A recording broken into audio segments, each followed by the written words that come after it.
Ya Bapa di surga, kami sungguh bersyukur kepadamu Tuhan. Pada pagi hari ini bersama umat pilihan-Mu kami bersama-sama berbakti beribadah di dalam suasana kekeluargaan sebagai keluarga Allah. Kami bersyukur Tuhan beri kesempatan kami untuk menerima firman Tuhan. Saat waktunya ya Tuhan, bawa hati kami dekat dengan hati Tuhan. Bawa hidup kami untuk sujud menyembah-Mu. Bersabda dan berfirmanlah ya Tuhan, hamba-Mu yang terbatas, yang hina ini Tuhan urapi dia, dan kami boleh bersama-sama menerima berkat-berkat rohani yang Tuhan sudah sediakan. Terpujilah nama-Mu ya Tuhan, terpujilah Tuhan. Hamba mohon doa di dalam nama Tuhan Yesus Kristus, penebus kami yang hidup, bersama-sama kita katakan amin.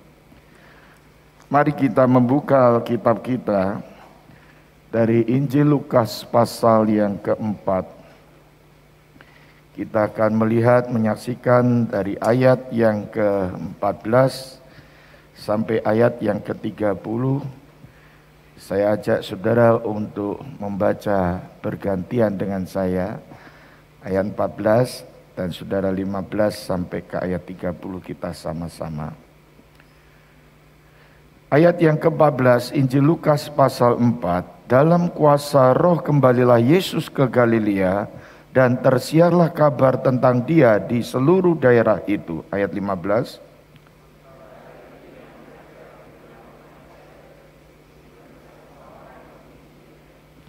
Ia datang ke Nazaret tempat ia dibesarkan, dan menurut kebiasaannya pada hari Sabat ia masuk ke rumah ibadat, lalu berdiri hendak membaca dari Alkitab.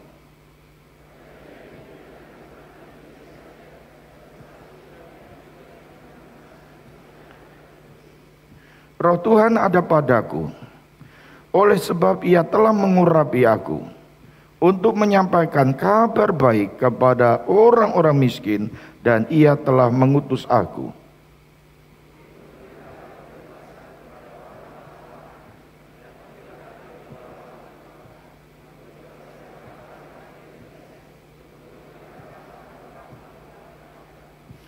Kemudian ia menutup kitab itu, memberikannya kembali kepada pejabat, lalu duduk, dan mata semua orang dalam rumah ibadat itu tertuju kepadanya.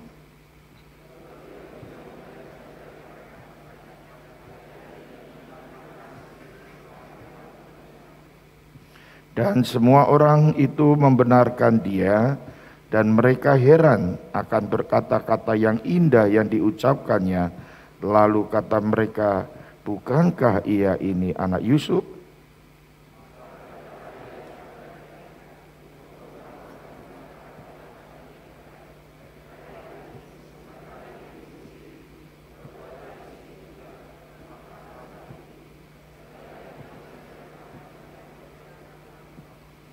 Dan katanya lagi, aku berkata kepadamu, sesungguhnya tidak ada nabi yang dihargai di tempat asalnya.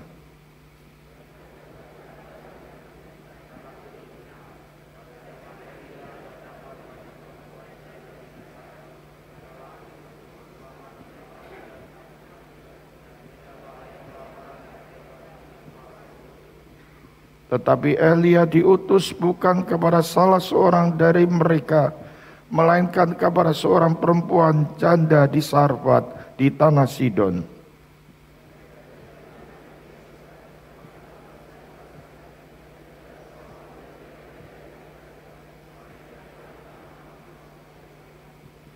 Mendengar itu sangat marahlah semua orang yang di rumah ibadat itu.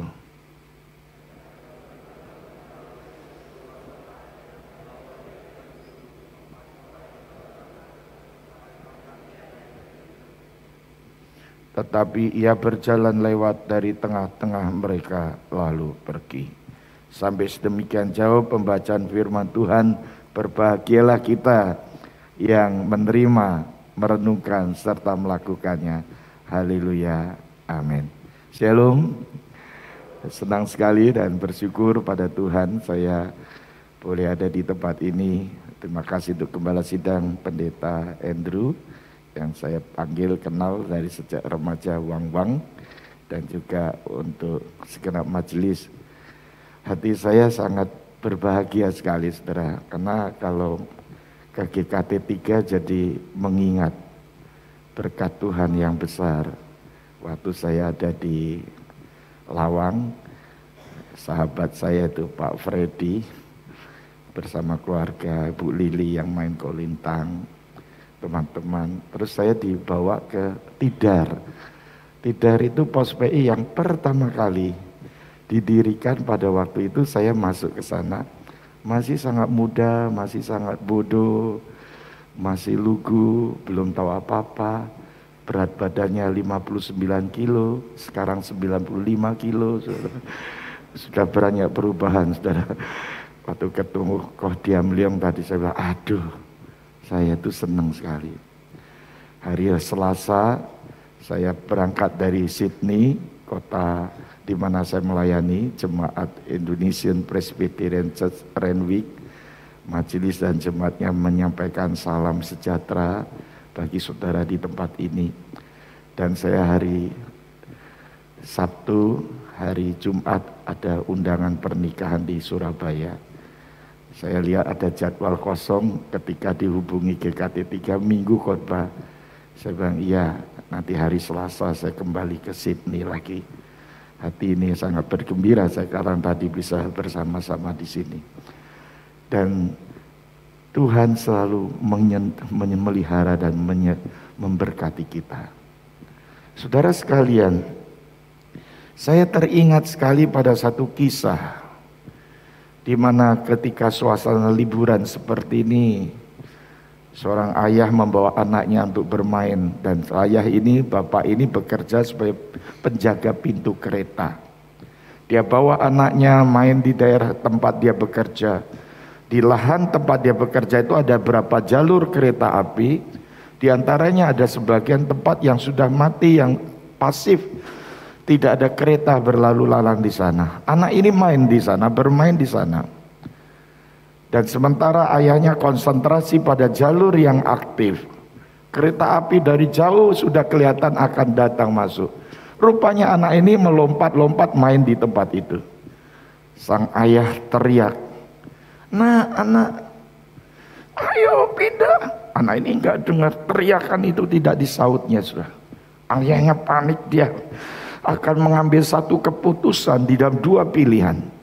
Membiarkan anaknya di sana, kereta itu bisa lalu lalang di situ dan anak ini akan tergilas, atau membalikkan jalur, kereta itu melintas ke kereta jalur yang pasif tadi, dan ribuan penumpang kereta itu akan binasa. Saudara, dua pilihan yang harus dia pilih satu.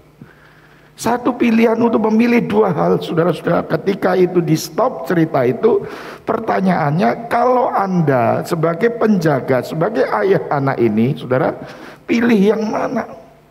Membiarkan anak itu tergilas, mati, dan ataupun membiarkan ribuan penumpang itu binasa di sana. Saudara, seandainya cerita ini kita mengambil posisi sebagai seorang bapak, sebagai seorang penjaga kereta, pintu kereta itu, apa yang kita lakukan? Ada seorang pemuda berkata, "Kalau Pak Pendeta sendiri, apa yang Bapak pilih?" Saudara, saya tidak suka pilihan itu. Tetapi ketika kita melihat Alkitab, ketika kita melihat Allah, kita melihat Tuhan menetapkan pilihan mana di dalam keselamatan dan bagaimana cara Allah menyelamatkan umatnya. Bagaimana Natal ini kita rayakan, saudara.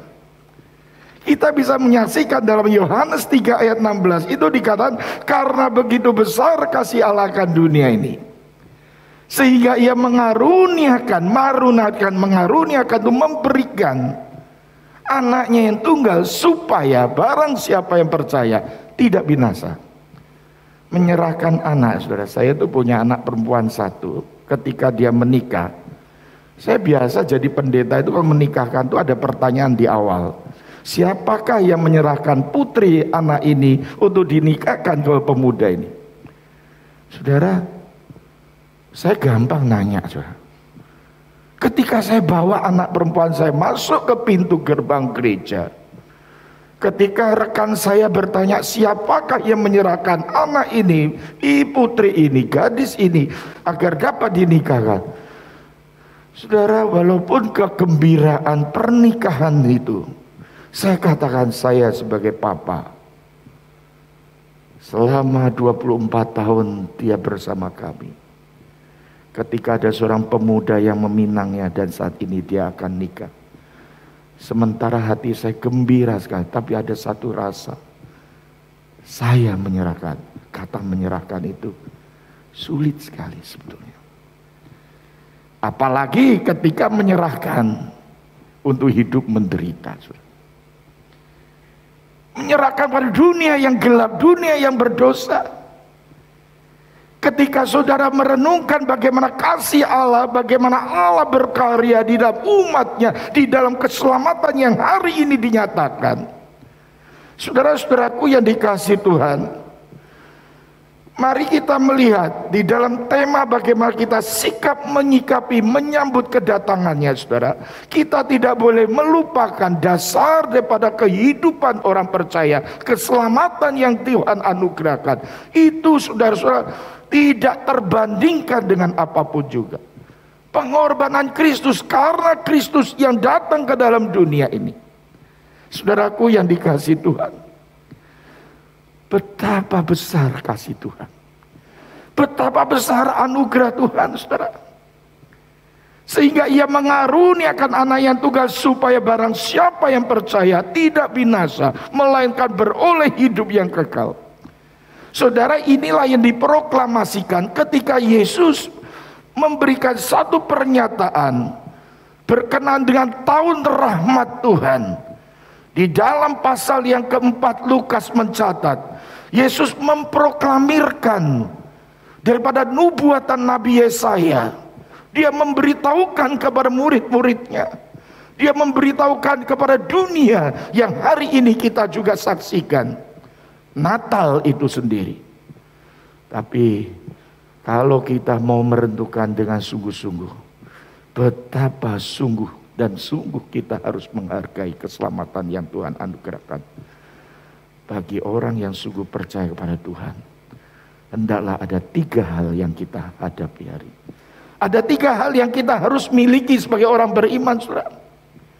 Kalau hari ini saudara ditanya di dalam pertanyaan perenungan kita, apakah saudara yakin saudara masuk surga? Apakah saudara percaya Yesus Tuhan Juru Selamatmu yang mengampuni dosa-dosamu dan memberikan hidup yang kekal, masa depan yang pasti? Kita menjawab, iya saya percaya, 100% saya percaya. Tetapi pertanyaannya, buktinya apa? Tandanya apa? Ini berkaitan dengan kehidupan kita, berkenan dengan kerohanian kita, berkaitan dengan apa yang disaksikan dunia. Dan kita bisa melihat di situ, saudara. Dan saya melihat 3 hal dari pembacaan kita. Ketika Yesus memproklamirkan berita anugerah itu, mereka dikatakan membenarkan. Artinya mereka mengaminkan. Mereka menerimanya dengan apa? Dengan pujian. Mereka gembira, mereka sukacita. Ini bagian dari kehidupan berkat yang Tuhan anugerahkan. Sehingga yang pertama, tanda daripada kehidupan yang siap menyikapi masa depan, kedatangan Yesus sekalipun. Natal yang kita rayakan hari ini, itu dengan hati yang bersyukur. Bersyukur kepada Tuhan. Saudaraku yang dikasihi Tuhan, kalau kita merefleksikan dalam hidup kita, banyak hal kita itu sudah diberkati Tuhan. Amin. Amin. Saya ngomong tadi berkat Tuhan, aduh saya itu ingat-ingat lah. Waktu tahun 85, 86, saya itu ngajar sekolah minggu tuh di GKT 3, ditaruh di pos PI Blimbing lah. Waktu itu di Tidar, di Kepanjen. Saya kalau pulang dari praktek itu, ya kadang-kadang itu ya suka lupa bawa dompet. Waduh, pulang Lawang, habis nganter sepeda motor, ini naik apa saya bilang. Mau ngomong sungkan, nggak ngomong, ya sudahlah. Itu tinggalnya di Lawang. Lawang itu kotanya kecil kan. Selamat datang, nggak lama kemudian selamat jalan. Itu kan gitu. Nggak besar Lawang, pintu saja sudah. Tapi kalau suruh jalan dari Malang ke Lawang, aduh. Tapi gimana orang bilang Meyu Panfa, nggak bisa apa-apa lagi. Udahlah. Ada truk di Belimbing dulu, saya cegat, naik saya. Ke Lawang Pak. Dia lihat saya, wah kok kasihan ya, malam-malam jam 7-an tuh. Sampai ke Lawang, waduh, lega saya. Naik mobil umum aja nggak ada uang. Bukan nggak punya uang, lupa bawa uang. Coba berapa ribu, paling 200-300 sampai Malang, Lawang. Tapi Tuhan mengajar banyak di sana.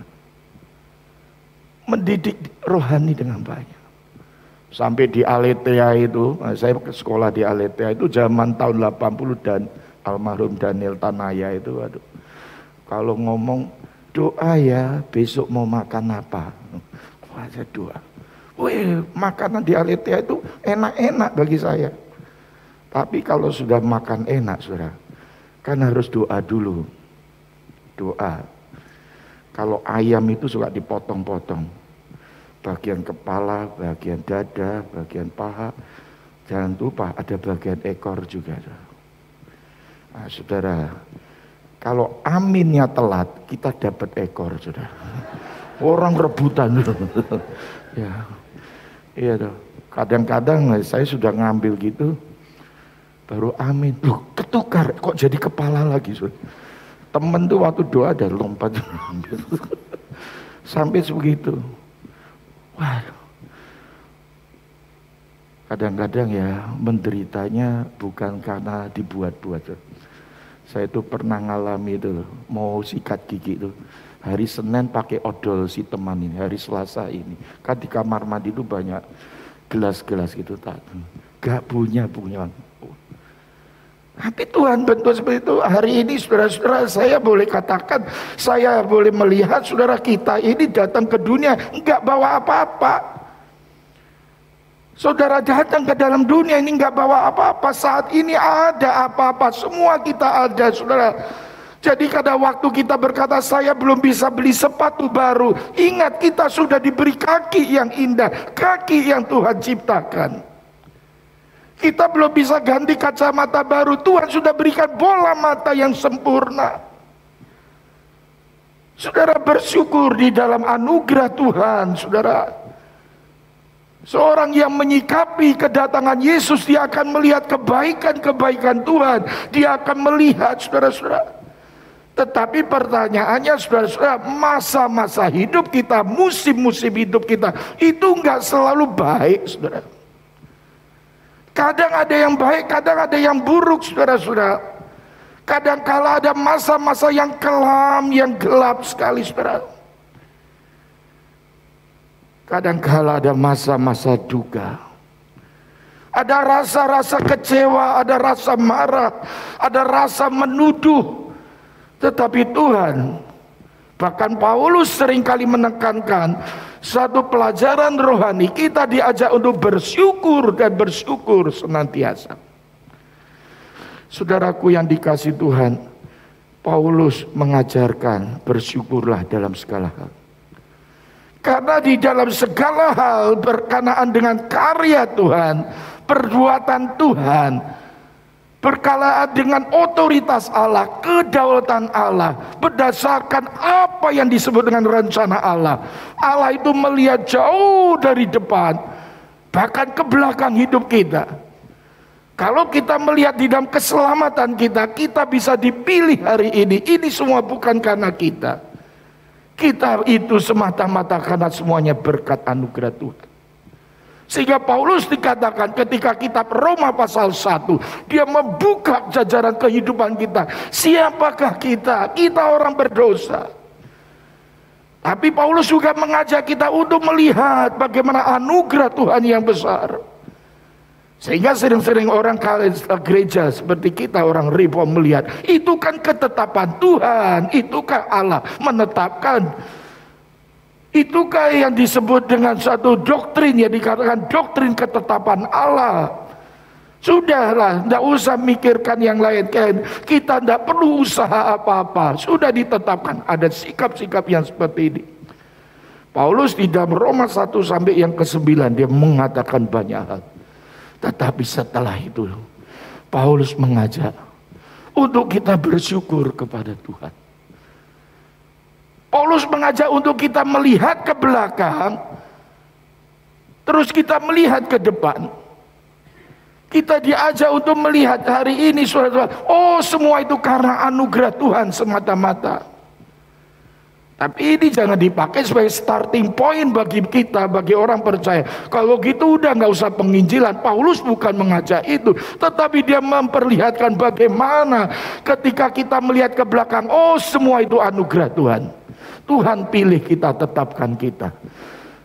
Tetapi Paulus juga menyadarkan setiap anak-anak Tuhan untuk dengan semangat untuk mencari, melakukan apa yang Tuhan kehendaki. Dan Bapak Ibu Saudara sekalian, kita bisa melihat bersyukur adalah bagian dari kehidupan kita untuk diekspresikan melalui pelayanan kita, melalui kehidupan kesaksian kita, bahkan melalui kehidupan kita sebagai anak-anak Tuhan. Ada masa-masa yang gelap, ada masa-masa yang buruk, tapi mari kita belajar bersyukur.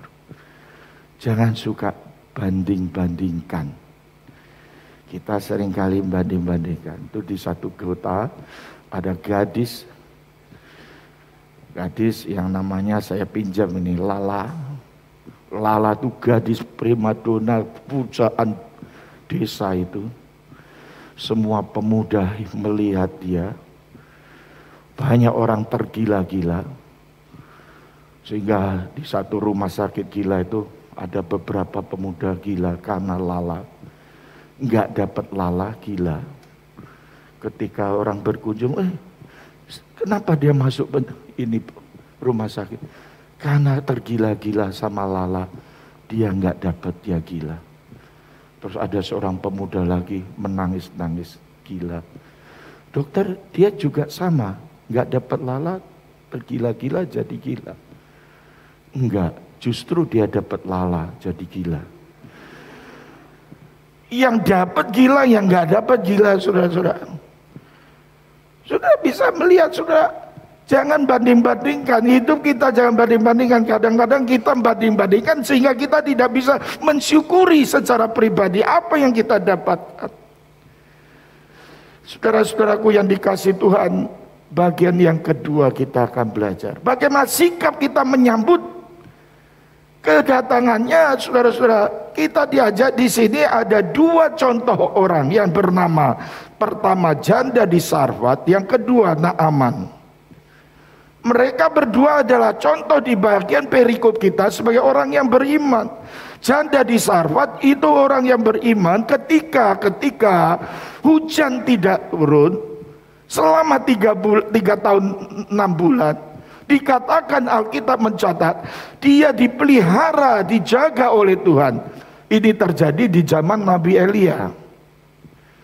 Di waktu masa pelayanan Nabi Elisa itu ada seorang yang bernama Naaman, seorang Syria, bukan orang Israel, namun dia beriman.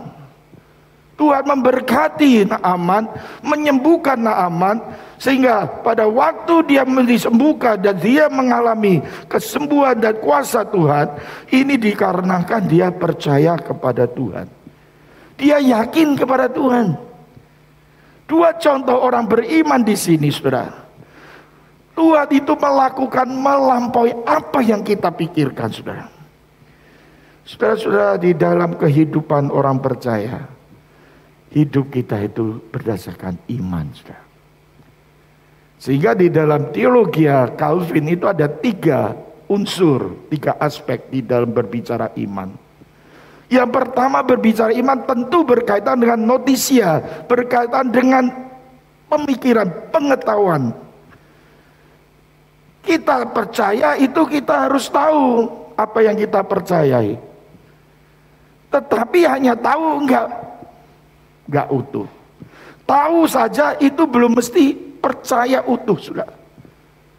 Iman itu bukan hanya tahu tetapi percaya. Yakin, asensus. Banyak orang Kristen hari ini percaya dan tahu, saudara-saudara. Tetapi ingat, dalam surat Yakobus, setan pun tahu dan percaya Yesus. Jadi apa yang membedakan setan dan orang yang sungguh percaya?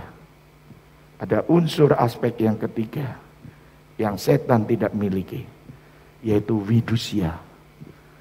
Berserahannya, penyerahannya. Jadi iman itu tiga aspek ini, notisia, asensus dan fidusia, pikiran, pengetahuan dan hati percaya yakin, tapi juga ada penyerahan kita.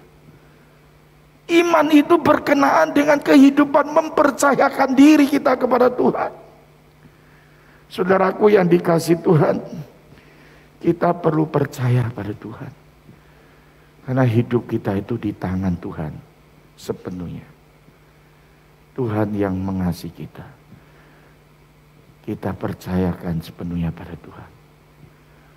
Jangan percayakan hal-hal yang tidak bisa dipegang. Saya tinggal di Australia ini 22 tahun lebih. Negara yang indah sekali. Semuanya bagus. Bahkan setelah Switzerland, Vancouver, itu dikatakan negara Australia. Ada 4 kota. Baik ada di Adelaide, ada di Perth, ada di Sydney, ada di Melbourne. Itu indah, saudara. Menurut survei, ini termasuk 10 kota yang nyaman, yang indah. Kriterianya saya nggak tahu. Mungkin salah satunya adalah kesehatannya, umur panjangnya, lingkungannya, kebersihannya, social security-nya. Tapi heran, saudara. Orang Australia, setiap 4 orang, 1 orang depresi. Heran saya, kenapa kok banyak orang depresi di sini? 4 orang 1, 4 orang 1. Depresi dalam arti harus mengkonsumsi obat. Untuk tidur aja perlu obat. Saya itu gampang tidur, susah bangun, saudara. Tadi 545 kebaktian di Tumapel. Saya udah pesen ke hotel. Tolong ya, aku di morning call nanti. Takut saya. Tapi gampang tidur, saya itu enggak. Saya pergi kemanapun, ke Amerika, Eropa, beda jam. Pokoknya tidur ya tidur. Enggak pernah pusing saya. Tidur itu gampang bagi saya. Tapi ada orang yang susah tidur. Dan saya tanya, kenapa tante kok susah tidur? Gak tahu boksu, aku gak tahu. Saya harus pakai obat. Belum lagi masalah keluarga. Hampir 39% terancam pernikahan itu retak. Bahkan nyaris hampir perceraian itu banyak terjadi. Negara yang maju, masa depannya udah kelihatan, saudara yang pensiun di sana gak usah takut deh. Kemarin Covid 2-3 tahun saudara enggak kerja dikasih uang dari pemerintah. Enggak sedikit loh, kami dapat. Gereja dikasih juga. Kalau pendetanya resmi jadi pendeta yang di naungan pemerintahan itu selalu dikasih.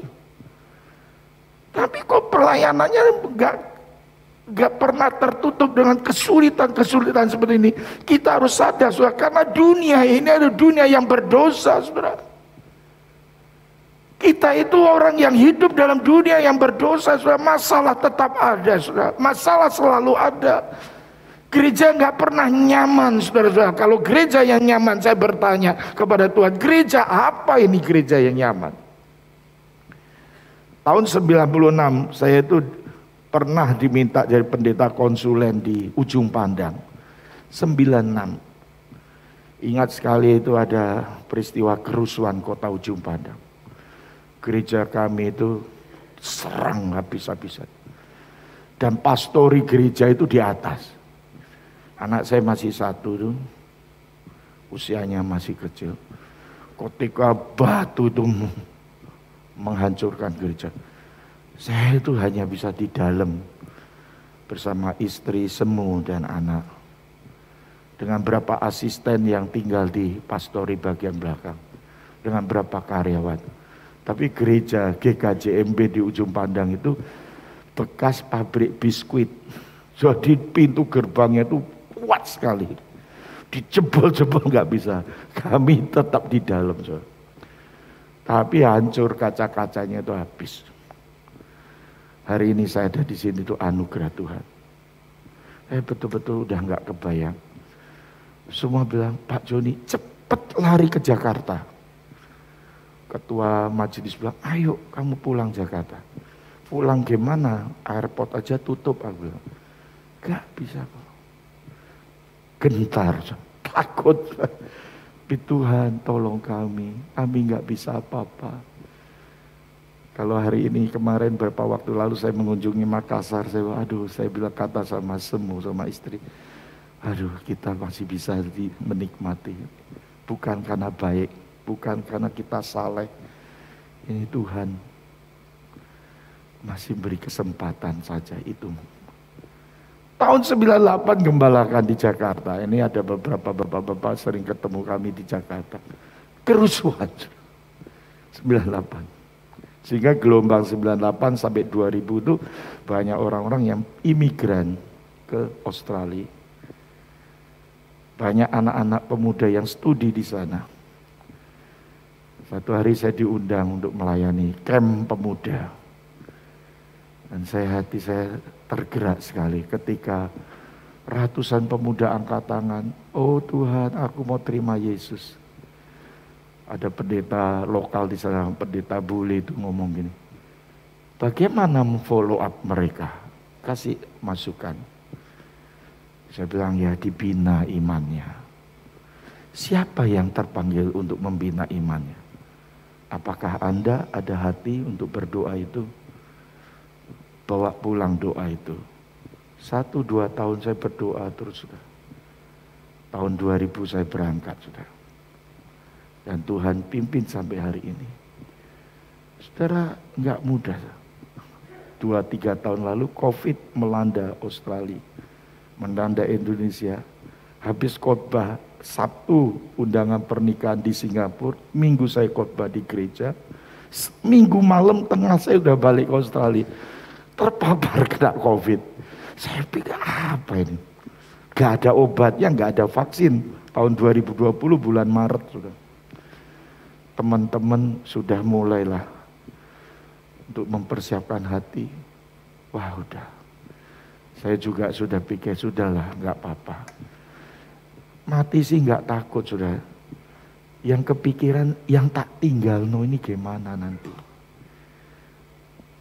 Saudara, hidup itu seperti itu. Kadang-kadang naik rolling coaster. Kadang-kadang turun. Hari itu gentar sekali. Saya hanya bisa berkata, Tuhan, kasihani aku. Aku masih mau. Jika Engkau kehendaki.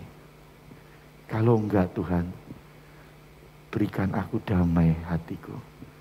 Saudara, izinkan saya ngomong pagi ini. Damai sejahtera itu terus mengalir. Sehingga imun tubuh itu naik, saudara. Saya heran sekali. Dokter yang datang di sana kok datang tuh pakai APD. Dokter itu datang ke kamar karena saya nggak boleh di rumah sakit, dibawa ke rumah. You mild symptom itu nggak usah di sana. Kamu malah di rumah sakit bahaya deh. Pulang aja. Beda dengan di Singapura harus masuk rumah sakit. Hari itu berdoa di kamar tiap hari. 12 hari lewat. Lockdown 6 bulan. Lockdown 1 tahun. Lockdown hampir 2 tahun sudah. Gereja sepi, saya khotbah nggak ada orang, sudah pakai live streaming nggak bisa, direkam, disebarkan. Saudara, masa hidup kita kadang-kadang seperti itu. Pertanyaannya, adakah iman di bumi ini? Adakah orang-orang yang percaya kita itu sedang dimurnikan, yang sedang dikocok sedemikian rupa?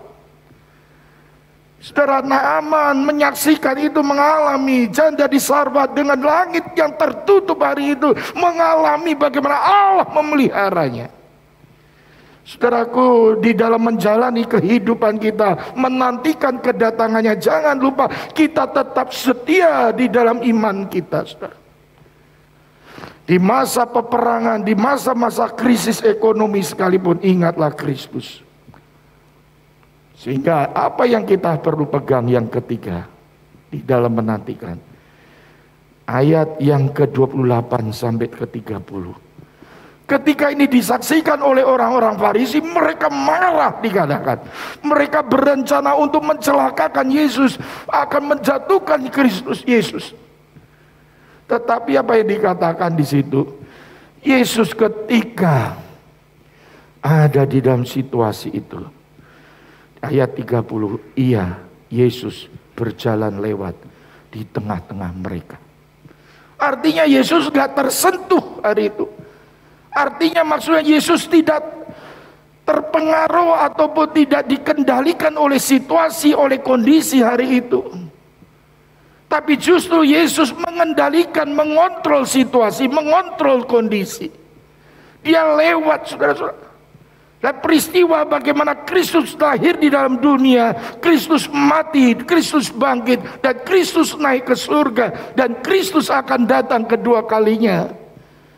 Perjalanan kita ini hari ini, saudara-saudara, sudah dipersiapkan oleh Yesus. Bahkan ketika dia naik ke surga, dia berkata, aku besertamu. Immanuel, menyertai sepanjang masa, bahkan sampai selama-lamanya. Saudara, itu jaminan, saudara. Itu pengharapan yang sejati. Pengharapannya membawa sukacita, pengharapannya memberikan damai sejahtera, pengharapannya meyakinkan, mengokohkan hidup kita, sehingga kita tidak kelam, kita tidak lesu, kita tidak semangat, kita tidak berputus asa. Kita manusia, orang-orang yang berpengharapan. Amin. Amin. Saudaraku, saya pikir kita perlu belajar, saudara. Sebagai orang beriman, berpengharapan. Pengharapan. Ada anak kecil tuh, dia bersungguh-sungguh mengharapkan. Dia tuh berdoa. Kira-kira 10 tahun doanya ya wajar. Tuhan, aku mau minta sepeda. Dia dengar pengkhotbah di televisi. Dia katakan, mintalah, berdoalah, kamu akan dapatkan. Dia berdoa malam-malam, Tuhan minta sepeda. Sepeda baru. Tolong Tuhan. Pengkhotbah itu ngomong, iman yang kecilnya seperti biji sesawi dapat memindahkan gunung. Pindahkanlah sepeda baru di toko itu ke rumahku. Amin. Pagi hari, dia setelah doa malam, lihat, cepat-cepat buka pintu rumahnya. Ada sepeda baru datang? Ada? Ada? Gak ada. Dia kecewa sekali. Bukankah Tuhan berjanji mau memberi, aku sudah memberi persembahan di sekolah minggu, di Sunday School. Kok gak dapat-dapat? Minta sepeda. Tapi dia lagi jalan-jalan di perumahan itu, ada gereja, halamannya didekorasi, di Natal itu didekorasi. Ada domba-domba, ada gembalanya, ada rumah kecil, ada malaikat, ada Yusuf, ada Maria, ada bayi Yesus. Dia diam-diam gak ada orang, dia ambil patung Marianya, ibu Yesus. Bawa pulang. Sampai kamar, kunci kamar, dia pegang, dia ambil peso. Tuhan Yesus, mamahmu ada di tanganku sekarang. Kalau engkau nggak ngasih, nah ini ngancam dia. Di dalam kehidupan orang percaya ada yang di dalam mengikut Tuhan. Kalau nggak dikasih dia ngancam. Ngambek, orang Jawa bilang, untuk apa ke gereja lagi? Untuk apa melayani seperti pagi hari ini? Untuk apa sebagai majelis?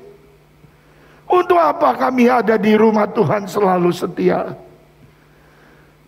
ngancem kalau nggak kasih aku tinggalkan pelayanan. Atau juga ada yang mempunyai satu pemahaman transaksional, aku kan sudah memberi, aku diberi dong. Di dalam perkembangan berapa puluh tahun yang lalu itu ada perkembangan teologi kemakmuran. Kalau kamu memberi, kamu akan dapatkan, kamu akan sukses, kamu akan ini itu. Iman dan pengharapan itu didasarkan kepada Kristus. Dia tahu yang terbaik, dia tahu apa yang kita butuhkan, dia tahu apa yang Tuhan ingin lakukan di dalam rencananya yang indah, rencana yang kekal. Saudaraku yang dikasihi Tuhan, di bagian akhir khotbah ini kita harus menyadari satu hari kelak kita akan tinggalkan dunia ini. Kita harus yakin pengharapan ini akan terjadi. Dan itulah yang kita nantikan sebagai orang beriman. Mari kita dengan setia mengikut Dia. Naik pesawat ada majalah ekonomi Forbes itu, saya lihat daftar orang-orang kaya Indonesia. Saya senang sekali baca itu. Saya lihat siapa sih orang-orang terkaya di Indonesia. Banyak, ada 50. Saya tulis yang 10 besar aja. Orang terkaya nomor 10 di Indonesia itu dari Lipo Group, Pak Mokhtar Riyadi. Hartanya 3 miliar sekian US. Orang terkaya di Indonesia ke-9 itu dikatakan dari majalah Forbes itu Tahir dari Maya Pada Group. Orang yang terkaya nomor 8 itu Khairil Tanjung dari City Corporation. Orang kaya nomor 7 itu Bunyamin Setiawan dari Kalbe Pharma. Orang kaya nomor 6 adalah yaitu Pata Valleya, ini dari Indorama, susah banget namanya. Orang kaya nomor 5 Anthony Salim dari Indofood. Orang kaya nomor 4 orang dekat Malang, Susilo Gondowijoyo dari Gudang Garam, Kediri itu. Orang kaya nomor 3 keluarga Eka Cipta, Sinarmas. Hartanya hampir sekitar 9,1 miliar US. Orang kaya nomor 2 yaitu Robert Budi dan Michael Hartono dari Jarum. Hartanya melimpah-limpah. Dan saya lihat orang kaya nomor 1, siapa saudara? Jemaat GKT 3. Hartanya seluruh isi surgawi. Amin. Melampaui dunia ini. Amin. Kita orang yang paling kaya saudara di dalam hal rohani saudara. Bahkan kita memiliki Kristus, harta yang tiada batas, tiada bandingnya. Amin. Kalau saudara mempunyai keyakinan hidup sebagai orang percaya bahwa Tuhan yang terbaik bagi kita, kita akan merasakan 3 hal. Yang pertama, bersyukurlah. Yang kedua, beriman. Menyikapi hari depan kita punya pengharapan yang pasti. Bersyukur, beriman, dan pengharapan. Amin. Kira firman Tuhan ini boleh mendorong kita untuk menyambut kedatangannya dengan penuh setia kita hidup bersama Dia. Selamat, Tuhan memberkati. Amin. Mari kita berdoa. Kita berdiri bersama-sama, kita berdoa.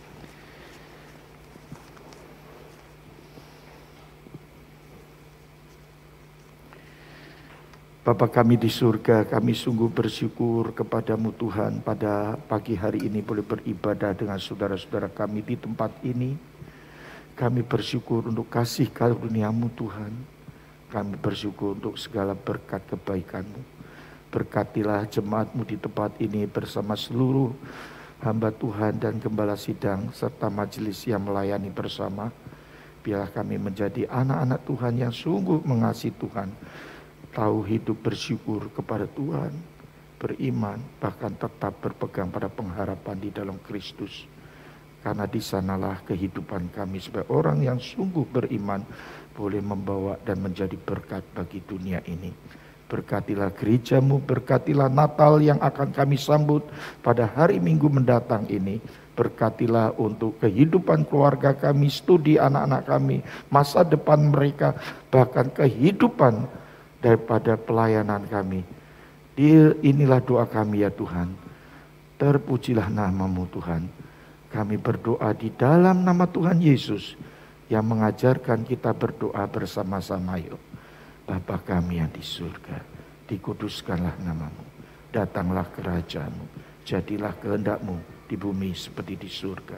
Berikanlah kami pada hari ini makanan kami yang secukupnya, dan ampunilah kami akan kesalahan kami, seperti kami juga mengampuni orang yang bersalah pada kami.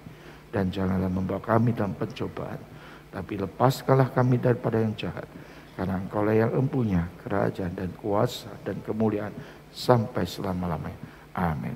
Silahkan duduk.